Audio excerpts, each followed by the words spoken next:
الحمد لله رب العالمين والصلاة والسلام على رسول الكريم وعلى آله وأصحابه أجمعين. أما بعد قال الله تعالى في القرآن المجيد بعد أعوذ بالله من الشيطان الرجيم بسم الله الرحمن الرحيم.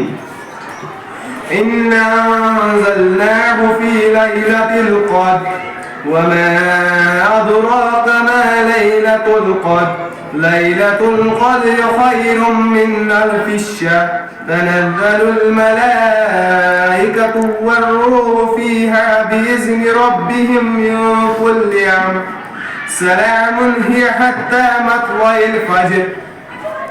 बेशक हमने इस कुरान को लैलतुल कद्र में नाजिल किया है और आपको मालूम है कि लैलतुल कद्र क्या है. लैलतुल कद्र हजारों महीनों से बेहतर है. इस रात में फरिश्ते और जिब्राइल अलैहिस्सलाम अपने रब के हुक्म से हर काम के लिए नाजिल होते हैं. वो रात तुलू फजर तक सलामती ही सलामती है. सूरतुल कद्र का तारुफ.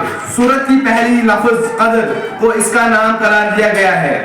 सूरतुल कद्र के बाद मुफस्सिरीन मक्की और बाज़ मदनी करार देते हैं, लेकिन इसके मज़मून से महसूस होता है कि ये मक्का में नाज़िल हुआ है. इसमें 5 आयत, 1 रुकू, 30 कलमात और 115 हुरूफ है. कुरान मजीद का लैलतुल कद्र में नाज़िल होना अल्लाह ताला के लैलतुल कद्र को अज़मत का बहुत ज़्यादा होना, इस लैलतुल कद्र की इबादत का हज़ारों महीनों की इबादत से अफजल होना इस सूरत का मौजू है. लैलतुल कद्र के माने और फजीलत. अरबी ज़बान में कद्र मुख्तलिफ मानों में इस्तेमाल होता है. इसी के एक माने हैं कि कद्र व मंजिलत. इस एतबार से इसके माने होंगे कद्र व मंजिलत वाली रात. इसके माने हैं कद्र व मंजिलत वाली रात. इसके एक माने हैं अंदाजा और फैसला करना. इस एतबार से इसके माने होंगे ऐसी रात जिसमें हजारों महीनों के फैसले किए जाएंगे. इसलिए इस लैलतुल कद्र को यानी अहकाम वाली रात यानी हुक्म वाली रात को कहा जाता है. इसके एक माने होंगे तंगी भी. इस एतबार से इसके माने होंगे ऐसी रात जिसमें इतनी कसरत से फरिश्ते उतरते हैं कि जमीन तंग हो जाती है. नुज़ूल कुरान का आगाज. अल्लाह ताला ने फरमाया है कि हम कुरान मजीद को लैलतुल कद्र में नाजिल किया है. कद्र की रात में कुरान के नाजिल होने के 2 मतलब हो सकते हैं.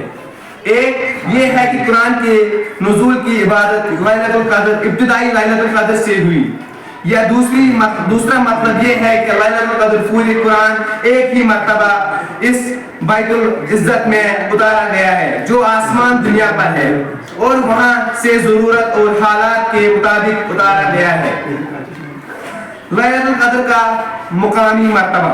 अल्लाह ताला ने लैलतुल कद्र के मुकाम व मर्तबा को वाज़ह करने के लिए साल अंदाज में फरिश्तों को नबी सल्लल्लाहु अलैहि वसल्लम को मालूम किया कि लैलतुल कद्र क्या है. मतलब ये कि मुख्तलिफ इस तक पूरी तरह नहीं पहुंच सकते हैं. रूह और फरिश्तों का नुज़ूल. इस सूरत में अल्लाह ताला ने जिब्राइल अलैहिस्सलाम रूह के लक़ब से पुकारा है और फरमाते हैं कि फरिश्ते हज़रत जिब्राइल अलैहिस्सलाम समेत इस रात ज़मीन पर उतरते हैं इन कामों को अंजाम देने के लिए. और इस रात को फैसले और साल भर के फैसले अल्लाह ताला फरमाता है. साथ अल्लाह ताला ने ये वजाहत भी फरमाती है कि फरिश्ते जो जमीन पर नहीं उतरते बल्कि अपने रब के हुक्म से उतरते हैं. सलामती वाली रात. अल्लाह ताला ने लैलतुल कद्र को एक खुसूसियत जिक्र करते हुए फरमाते हैं कि ये रात सलामती ही सलामती है. इसमें खैर ही खैर है. इसका एक मतलब ये है कि इस रात को शैतान के शर से महफूज रहते हैं या फरिश्ते ईमान व सलाम करते हैं या फिर फरिश्ते ही आपस में एक दूसरे को सलाम करते हैं.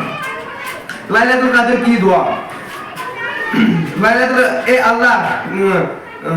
लैलतुल कद्र अगर मैं शब कद्र को पाऊं तो ये दुआ करूं, अल्लाहुम्मा इन्नी गफूरुन करीम तुहिब्बुल अफ़्व फ़अफ़ु अन्नी. ए अल्लाह तू बहुत माफ करने वाला है, बहुत करीम वाला है, माफ करना पसंद करता है, बस तू मुझे भी माफ कर दे. इसलिए शब कद्र में तशरीफ के साथ ये दुआ पढ़ी.